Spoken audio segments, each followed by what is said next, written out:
Hello बच्चों, स्वागत है आपका गवर्नमेंट एग्जाम्स अड्डा में। बच्चों, सीबीएसई के क्लास 12 का बायोलॉजी का एग्ज़ाम था आज। हम इस वीडियो में इस एग्ज़ाम का क्वेश्चन पेपर रिव्यू करेंगे। साथ ही में क्लास 10 और क्लास 12 के बचे हुए पेपर्स, जैसे क्लास 10 के मैथमेटिक्स का पेपर बाकी है तो क्लास 12 के फिजिक्स और मैथ्स का पेपर होना है। इसके अलावा भी कई सारे पेपर्स बचे हुए हैं जिनके बारे में हमें डिस्कशन करना है और एक इम्पॉर्टेंट स्ट्रेटजी मैं आपके साथ शेयर करूँगा, क्योंकि बायोलॉजी का क्वेश्चन पेपर देख करके एक बात क्लियर हो गई है बच्चों कि आपको स्ट्रेटजी में अपने थोड़ा सा परिवर्तन करना पड़ेगा। कोई भी एग्ज़ाम का आपका बाकी हो, कोई भी एग्ज़ाम का पेपर होना हो। और साथ ही में इस वीडियो में मैं आपको दूंगा ग्रेस मार्क्स से रिलेटेड एक गुड न्यूज़। तो इस वीडियो को आपको पूरा देखना है बच्चों, और हमको सपोर्ट करने के लिए इस वीडियो को लाइक और शेयर भी कर देना है। तो आओ बच्चों, शुरू करते हैं। अब बच्चों, आज बायोलॉजी का एग्ज़ाम था और बायोलॉजी का जो क्वेश्चन पेपर आया वो आया तो अपने पैटर्न पर ही, जो सैम्पल क्वेश्चन पेपर की डिज़ाइनिंग थी उसी के आधार पर क्वेश्चन पूछा गया था। लेकिन इसमें मार्क करने वाली क्या बातें थीं वो आपको समझ लेनी है। पहली बात तो ये बच्चों की, जो सेक्शन ए में क्वेश्चंस आ रहे हैं वो भले एक एक नंबर के आ रहे हैं, लेकिन वो काफ़ी डीप में जाकर के पूछे जा रहे हैं, मतलब बहुत गहराई में जाकर के पूछे जा रहे हैं, टू द पॉइंट पूछे जा रहे हैं। और यहाँ पर देखो, अगर आप इसको ध्यान से देखें बच्चों, तो जो नॉर्मल क्वेश्चंस पूछे जाते हैं उनमें मल्टीपल चॉइस का कोई क्वेश्चन ही नहीं दे रहे हैं। ये मल्टीपल चॉइस क्वेश्चन का जो MCQ दिया जा रहा है इस बार, वो पैराग्राफ बेस्ड दिया जा रहा है। इसको आप अभी देखिएगा। और जो ये क्वेश्चंस भी है ना बेटा, इनको अगर आप देखोगे ना, जैसे कुछ क्वेश्चंस इतने बड़े बड़े लगते हैं, जैसे लगता है कि अरे ये एक नंबर का क्वेश्चन कैसे हो सकता है। तो बच्चों, इसको देख करके डरना नहीं है। क्वेश्चन बड़े हैं, इनका आंसर छोटा है। तो अगर आप वहाँ पे जाइएगा तो ये मत सोचिएगा कि हम अरे सर कैसे कर पाएंगे। तो इसमें बच्चों परेशान मत होना। ये जो क्वेश्चंस दिए गए हैं भले बड़े हैं, अगर आप ढंग से पढ़ोगे तो इनका आंसर निकल आएगा। लेकिन बिना ढंग से पढ़े आप इसका आंसर मत दीजिएगा, नहीं तो आप फंस जाओगे। बहुत ही डीप में जाकर के क्वेश्चन पूछे जा रहे हैं। दूसरा फोकस आपको करना है, जो असर्शन और रीज़न वाले क्वेश्चंस आ रहे हैं ये काफ़ी घुमा फिरा करके पूछे जा रहे हैं, मतलब काफ़ी उलझा देते हैं आपको। अगर आप इनको देखोगे तो उलझ जाओगे एक बार देखने के बाद में। और ऐसा हमने केमिस्ट्री में भी देखा था और यही हाल बायोलॉजी में भी है। तो बेटा, जल्दबाजी मत करना रीज़न और असर्शन वाले में। अगर जल्दबाजी करके आओगे तो अपना एक नंबर गंवा दोगे। ध्यान से समझो, इसको समझना बहुत ज़रूरी है। जब तक ना समझो तब तक ना करो, चाहे बाद में कर लेना, बाद के लिए छोड़ दो। और बड़े उलझाऊ टाइप के क्वेश्चंस इन्होंने पूछे हैं बेटा। उसके बाद में जो सबसे इम्पॉर्टेंट बात है कि जो मल्टीपल चॉइस क्वेश्चंस आ रहे हैं आपके ना, वो आ रहे हैं पैराग्राफ बेस्ड। एक पैराग्राफ पहले दे देंगे, उसके बाद में क्वेश्चंस पूछ लेंगे और इसका आंसर इसी में छुपा हुआ होगा। अब ध्यान से समझो, ये जो नीचे क्वेश्चंस दिए गए हैं ना, इसको तुम बिना इसको पढ़े भी कर सकते हो। अगर आपने पूरा NCERT बहुत ढंग से पढ़ा है या कॉन्सेप्ट सारा क्लियर है तो बिना इसे पढ़े कर सकते हो। लेकिन इसे बिना पढ़े गलती मत करना, क्योंकि इसी में इसका आंसर छुपा हुआ है। तो सबसे पहले आपको जल्दी जल्दी करके आपको इस पैराग्राफ को पढ़ना है। पैराग्राफ बड़ा होगा, इस पर 4 या 5 क्वेश्चन, आपको 5 क्वेश्चन करने हैं। अब 5 क्वेश्चन करना है बच्चों, तो 5 क्वेश्चन के लिए आपको इसको पढ़ने में 10 मिनट नहीं लगाना है। कितना बड़ा पैराग्राफ है, समझेंगे क्या। अब आप लोगों में से बहुत बड़ी गलती ये करते हैं कि जब तक इसको पढ़ते हैं, नीचे क्वेश्चन देखने गए, तब तक इसको भूल गए। पढ़ो, मन में बैठा करके पढ़ो। अगर नहीं कर सकते तो इस वाले पोर्शन को तुम बाद में कर लेना, छूना ही मत। यही गलती हुई है बच्चों से कि टाइम इसमें इन्होंने बहुत ज़्यादा दे दिया। 5 नंबर के क्वेश्चन में 20-20, 25-25 मिनट बच्चों ने एक पैराग्राफ में लगा दिए हैं, फिर जाकर के उन्होंने आंसर दिया। अगर तुम ऐसा करके आए तो तुम्हारा फेल होना तय है, तुम्हारा सारा क्वेश्चन छूट जाएगा। डियर लर्नर्स, तो नया एकेडमिक ईयर शुरू हो गया है। आई होप आपने भी अपनी पढ़ाई स्टार्ट कर दी होगी। इस न्यू एकेडमिक ईयर और आपकी पढ़ाई को और बेहतर बनाने के लिए अनअकैडमी लाया है खास सब्सक्रिप्शन पर मेगा ऑफर। इस ऑफर की डिटेल्स कुछ इस तरीके से हैं। सीबीएसई महाराष्ट्र यूपी बोर्ड के 12, 15 और 18 महीने पर एक्स्ट्रा 2 मंथ फ्री, 24, 36, 48 महीने पर एक्स्ट्रा 4 मंथ फ्री और 60, 72, 84 पर एक्स्ट्रा 6 मंथ्स फ्री मिलेंगे बच्चों। इस ऑफर की टर्म्स और कंडीशंस इस तरीके से बच्चों, ये ऑफर 6 सितंबर तक ही वैलिड है। प्लस सब्सक्रिप्शन परचेज करने पर एक्स्ट्रा मंथ का प्लस सब्सक्रिप्शन और आइकॉनिक सब्सक्रिप्शन परचेज करने पर एक्स्ट्रा मंथ का आइकॉनिक सब्सक्रिप्शन फ्री मिलेगा। बेनिफिट्स क्या है? पर्सनल मेंटर, हर एक लर्नर को एक पर्सनल मेंटर असाइन किया जाएगा जो उनके एकेडमिक्स के साथ साथ नॉन एकेडमिक जर्नी के प्रॉब्लम्स को सॉल्व करने में हेल्प करेंगे। स्टडी प्लानर, हर एक लर्नर को अपनी स्ट्रेंथ और वीकनेस के हिसाब से स्टडी प्लान दिया जाएगा जो उनकी मंथली प्रोग्रेस को ट्रैक करने में भी हेल्प कर देगा। वीकली रिपोर्ट, लर्नर की अनअकैडमी ऐप पर की हुई हर एक एक्टिविटी का ट्रैक, उसके साथ साथ लर्नर के द्वारा दिए हुए टेस्ट का स्कोर हर एक वीक में आपको ईमेल आईडी पर मिल जाएगा। इसके साथ ही रेगुलर पेरेंट कनेक्ट से पेरेंट्स के हर एक डाउट का सॉल्यूशन मिलता रहेगा। इन सब फीचर्स के साथ साथ ही मिलेगा live doubt solving, parents connect, live one two one homework help, assignment corner, special sessions जो एक लर्नर की कंप्लीट करियर बिल्डिंग में हेल्प करेगा।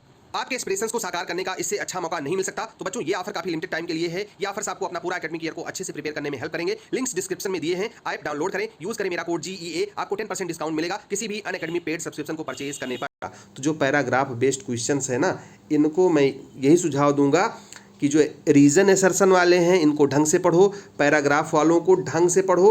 अगर नहीं पढ़ करके गए तो प्रॉब्लम आपके लिए हो जाएगी। पेपर ये भी थोड़ा सा डिसबैलेंस दिखा, बायोटेक्नोलॉजी और जेनेटिक्स से इतने ज़्यादा क्वेश्चंस पूछे गए थे कि बच्चे जो ध्यान से देख करके नहीं गए होंगे इस पोर्शन को, उनके साथ प्रॉब्लम हुई होगी। और ऐसा इसलिए भी है क्योंकि ये जो पैराग्राफ्स दिए गए ना बच्चों, ये भी उसी से रिलेटेड दे दिए गए, तो कहीं ना कहीं ऐसा वेटेज बढ़ गया और पेपर थोड़ा बहुत डिसबैलेंस हो गया। ओवरऑल पेपर तो मॉडरेट था, इसे हम बहुत ज़्यादा टफ नहीं कह सकते, लेकिन फिर भी आप अगर टाइम मैनेजमेंट का ध्यान नहीं रखेंगे तो ये दो पोर्शन आपका बहुत ज़्यादा टाइम ले लेंगे और आप उलझ करके रह जाएंगे बच्चों। तो अगर हम बात करें बायोलॉजी के पेपर में तो ये बहुत टफ नहीं था और बहुत ईजी भी नहीं था, क्योंकि जो क्वेश्चंस पूछे गए थे ईजी वाले ना, वो बड़े अजीब तरीके के थे। जैसे आओ मैं आपको कुछ क्वेश्चंस दिखाता हूँ।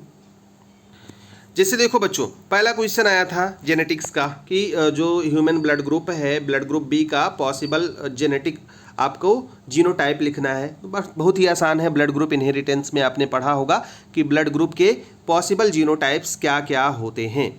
तो ये पढ़ा होगा, ये बहुत ही आसान सा है। उसके बाद में लिखा था कि साइंटिफिक नेम बताइए जिससे न्यूमोनिया होता है, तो ये भी आप पढ़े हो ह्यूमन हेल्थ और डिजीजेज वाले चैप्टर में। इसके अलावा कैलोट्रॉपिस मतलब जो मदार का पौधा होता है, कैलोट्रॉपिस प्रोसेरा उसको कहते हैं। आपने देखा होगा कि सड़क के किनारे मैदानों में अक्सर ये उगता रहता है।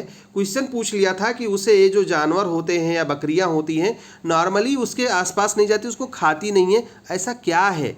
तो जानते हो बच्चों, इसमें मतलब ये बहुत ही गहरी बात है और आपने हो सकता है इस पर बहुत ज़्यादा ध्यान ना दिया हो या आपके टीचर्स ने भी ध्यान ना दिया हो। उसमें ऐसे कुछ एल्कोलाइड मतलब ऐसे कुछ केमिकल्स पाए जाते हैं जो उनके हार्ट को इफेक्ट करते हैं, उन्हें कार्डियक ग्लाइकोसाइड्स कहते हैं और हाईली पॉइजनस होते हैं। तो बहुत ज़्यादा बच्चे इस पर ध्यान नहीं दिए होंगे। इसके अलावा देखो माल्ट MALT इसको पूछ लिया था, या आप देखो डोमिनेंट कैरेक्टर पूछ लिया था। तो जेनेटिक्स का बोलबाला रहा है जेनेटिक्स, और कहीं ना कहीं आपका जो मॉलिक्यूलर बायोलॉजी वाला पोर्शन है और DNA का पोर्शन है, मतलब सॉरी बायोटेक्नोलॉजी का पोर्शन है, कहीं ना कहीं हावी रहा है। और हमने आपसे जब स्ट्रेटेजी शेयर की थी तो बताई थी कि 3 यूनिट में से कोई 2 यूनिट स्ट्रॉन्ग करके जाइए। जो रिप्रोडक्शन वाला यूनिट था बच्चों, इससे लॉन्ग आंसर टाइप के क्वेश्चंस पूछे गए, और जो बाकी ये सब था इससे तो क्वेश्चंस पूछे ही गए। तो रिप्रोडक्शन वाले से लॉन्ग आंसर टाइप का क्वेश्चन पूछा गया, जो छोटे क्वेश्चंस पूछे गए बायोटेक से पूछे गए और जेनेटिक्स से पूछे गए।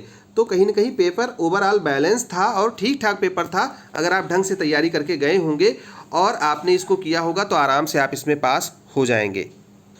तो चाहे आप क्लास 10th में हो या क्लास 12th में हो, अगर आपका एग्ज़ाम होना बाकी है, जैसे 10th के मैथमेटिक्स का है, 12th के फिजिक्स और मैथ्स का है बच्चों, अगर एग्ज़ाम होना बाकी है तो टाइम मैनेजमेंट का आपको ध्यान रखना है। आपको शुरू के इजी क्वेश्चंस में ज़्यादा टाइम नहीं देना है। आज कई सारे बच्चों ने इजी वाले क्वेश्चन तो किए, लास्ट वाला उनका छूट गया, जो 5-5 नंबर के क्वेश्चन आते हैं वो छूट गए।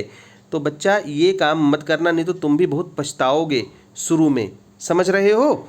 और एक चीज़ और है कि अगर तुम टफ वाला कर रहे हो तो टफ वाले में उलझ करके इजी वाले के लिए भी टाइम बचा करके रखना। नहीं तो टफ वाला आपने पहले कर दिया, जो लास्ट वाला सेक्शन से जो बच्चे शुरू कर रहे हैं, और वो ये सोच लें कि इजी वाला क्वेश्चन है सेक्शन है जल्दी जल्दी कर लेंगे। कैसे कर लोगे? इसमें तो और ज़्यादा पढ़ना है तुमको, तो इसके लिए भी टाइम बचा करके रखना।